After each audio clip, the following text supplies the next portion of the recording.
Hello, everyone, and welcome to the Monday Open, hosted by the Vantage private client team. My name is Ollie, and today I'm joined by Steve. How you going, Steve? Hey Ollie, good afternoon everyone. I'm great after a big win against the Brookvale men.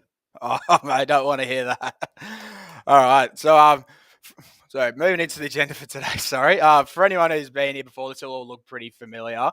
But for any of our new viewers, this is how we usually do it. So starting off, we'll have a look at last week, so we'll have a look at the previous week to highlight some of the major events from the week prior. Have a look at the key themes to see how these move the market prices. We'll then move into the week ahead, where we'll put a spotlight on some of the key events for the upcoming week and give our take on how this fits in with the major themes and where we think the prices will go. So following on from there, we'll move into the technical corner where we'll put a spotlight on a couple of key different markets and analyze them using our technical indicators through a top-down analysis. And lastly, we'll move into the Q&A section where Steve and I will answer some of your guys' most commonly asked questions from the week prior. So moving into the last week's section, just wanted to start off on screen. We've got your guys' top traded products from the week prior. Just want to make a comment on the S&P 500 creeping into the top 10 for the first time, I believe. Probably not to the surprise of too many people. We've seen the S&P hit all-time highs on multiple occasions over the previous weeks. But how about you, Steve? Any surprises in there? No, not too many surprises, especially with the amount of indices currently on. So yeah, last week we actually saw the bank holidays. So we had the Aussie bank holiday as well as the Canada Civic public holiday, which saw a bit of low liquidity during the week. But the main sort of central bank decision was the Bank of England. So Bank of England, there was actually a split vote, which is actually the first time ever. So there was actually a decision between one person voting for 50 basis point reduction, as well as four for 25 basis points interest rate cut, as well as four for hold.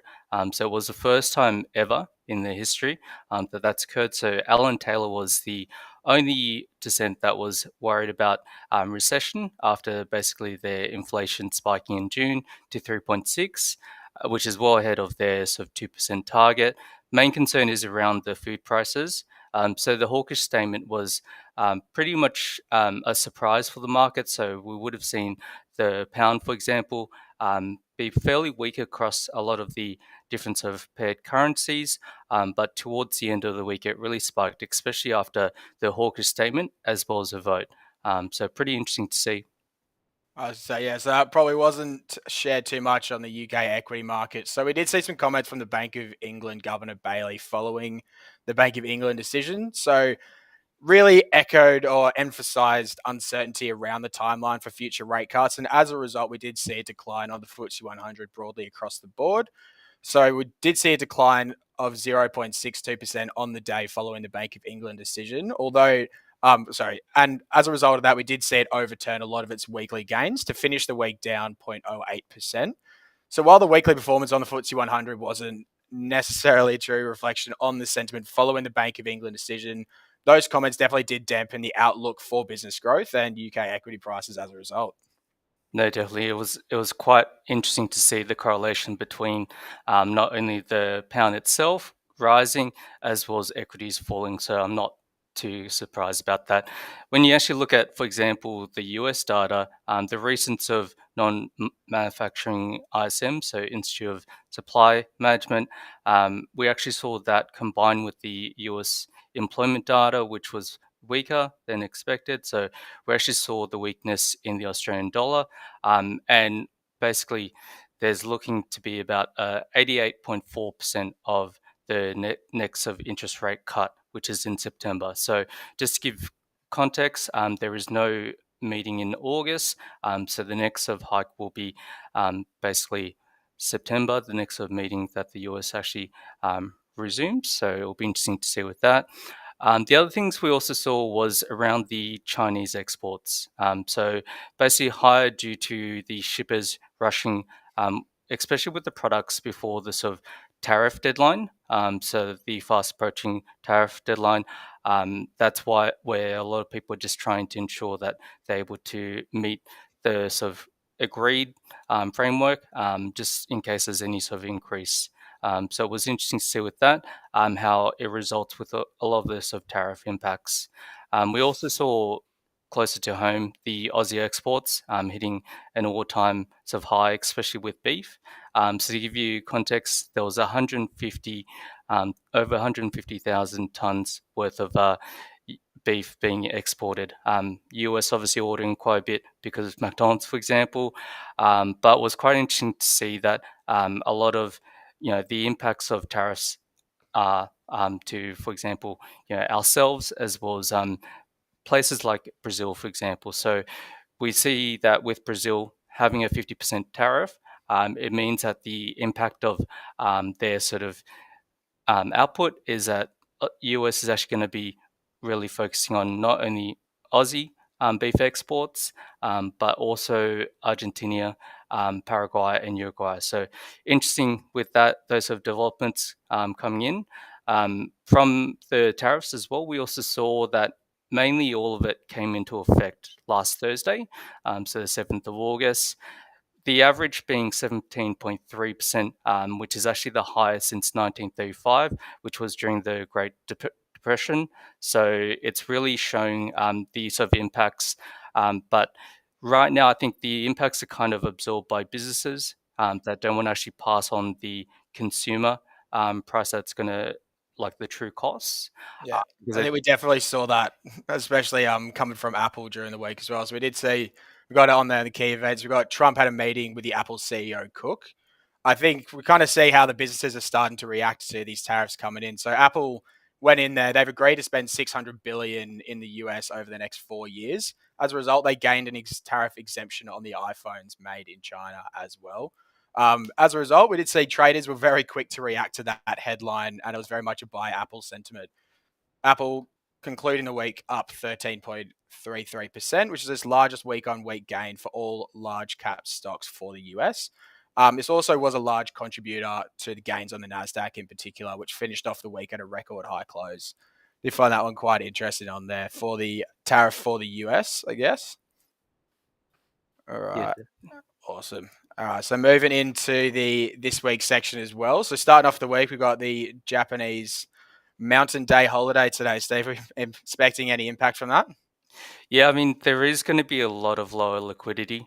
So generally with the Asian session, it's combined with the Sydney as well as Tokyo. But seeing that Japan's on a public holiday, it does mean that the movements, especially within the yen, for example, and just other sort of movements within other sort of similar pairs, there's lower liquidity. So that means that there's going to be more price movements. But yeah, interesting to see every time that there's a public holiday and how traders react to that. Um, but yeah, looking at a lot of the sort of data points, especially really focusing on this week, a lot of it's looking at the sort of Chinese data. So we'll get a gauge as to the economy, especially the retail sales, to see whether that impacts, for example, the Aussie. We'll see the UK data in regards to their GDP as well as the job count. So that's going to really reinforce what we saw with the central bank decision last week, to see whether that there is actually going to be more of a hawkish surprise compared to previous of thoughts, as well as the US inflation data is really going to help, especially the unemployment, to see whether the US is actually still resilient. There's been a few cracks we've seen in the US data, so it'll be very interesting to see with that. But I guess from our perspective, the biggest sort of event that we're really keeping an eye on is around the RBA meeting, which has started today, but it is going to finish tomorrow. So at 2:30 Sydney time, we're going to see basically the RBA announce the predicted sort of cut of 25 basis points. Currently, at the moment, we're seeing it's about 98% priced into money markets, with about 40 economists surveyed by Reuters, for example, predicting a 25 basis points, even 91% by finder.com.au, where there's 31 out of 34 that's been surveyed. We're looking at, from cancer perspective, they've worked out a lot of the big four banks. So we're looking at 25 basis points, like for the longer term, for two interest rate cuts, both on August and November. But that's with ANZ and CBA. Then in February, NAB's also predicting a third one, while Westpac's the anomaly where they've actually predicted a fourth one. So it will be interesting, probably, I guess, the statement after the actual rate decision, just to see what the sort of vote is. So previously the vote was 6-3 for hold. So will be really interesting to see how that transpires. And then there's a lot of the Australian data that follows the RBA meeting across Wednesday and Thursday. So very interesting to see. The other thing that we also mentioned is that we've also seen a comment in the chat from Sam. So call out to Sam. So another key element is really around the OPEC, so the oil, for example. So we've seen an increase to the daily production from OPEC, and just looking ahead to see if there's any comments about the Russia-Ukraine developments with Trump, for example.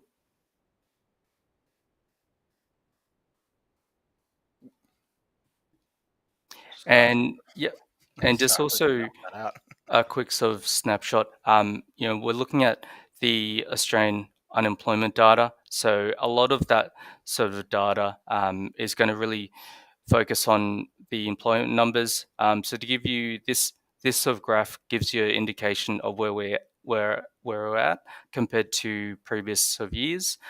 So we're actually seeing at a longer unemployment, especially a longer period of unemployment compared to short-term unemployment. So it's probably an interesting statistics to see how we're tracking, and I guess it also comes together with the RBA rate cut. So expecting, I wouldn't expect there would be any other sort of result other than 25 basis points. But what are your thoughts, Ollie?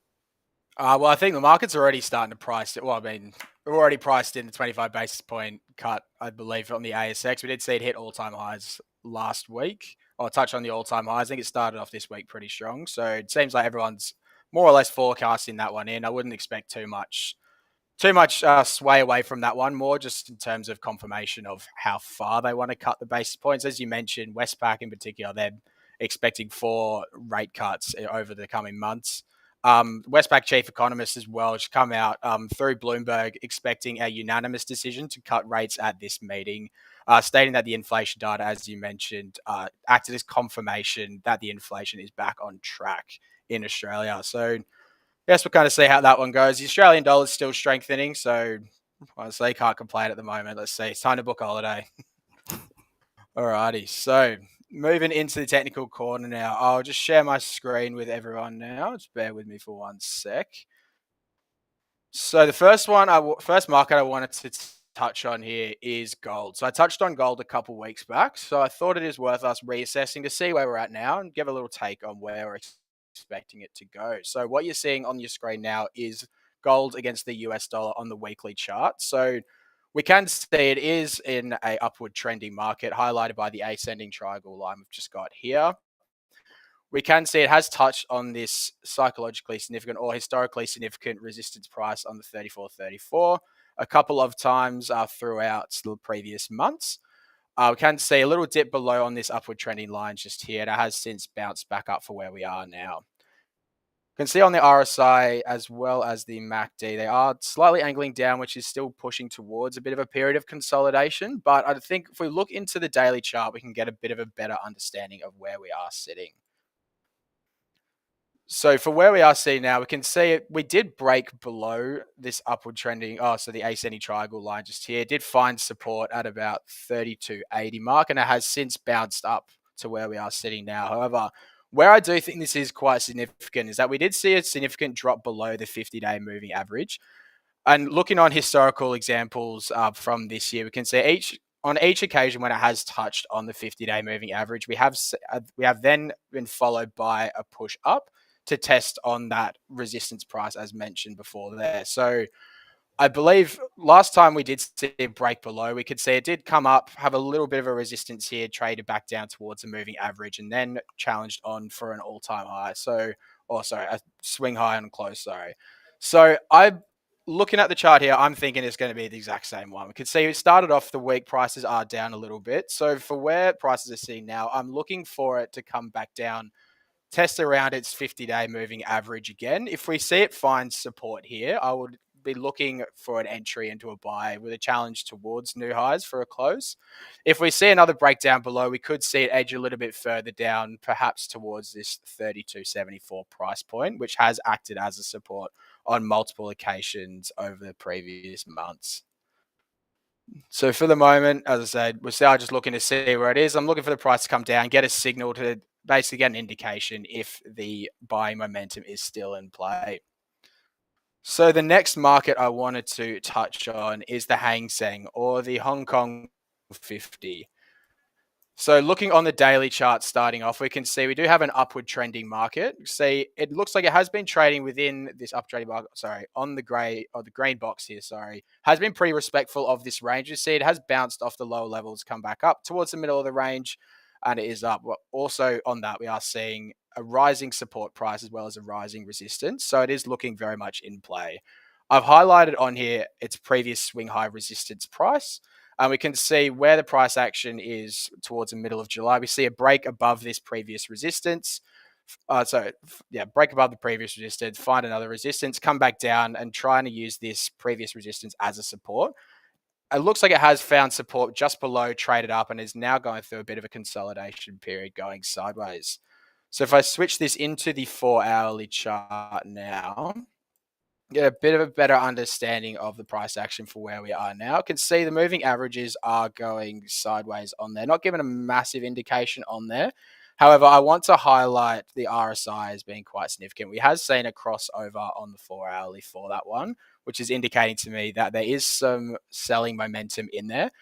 So I think the prices are going to be coming down perhaps towards this previous resistance line. If we manage to find support on here, I'll be looking for an entry, potentially to target, to test its previous swing highs. If we see a significant break below, we could see it re-challenge this previous swing low from the start of the month, and it could come back down towards its 200-day moving average.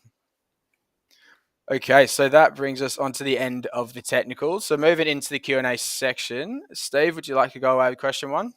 Yeah, so with question one, it's really about Bitcoin. So the question is around whether Bitcoin is classified as the next sort of digital gold. And a lot of sort of discussions I've had last week was just in regards to how Bitcoin compares to gold, as well as how we can help when it comes to leverage through our perpetual account for Bitcoin.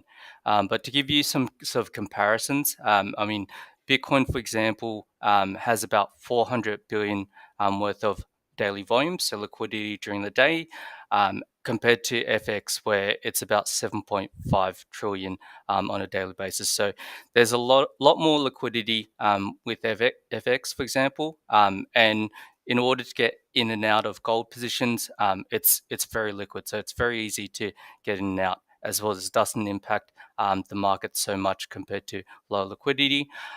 Previously, we've also seen Bitcoin is actually a more high risk, high reward, which is tied against the Nasdaq in previous sort of trends.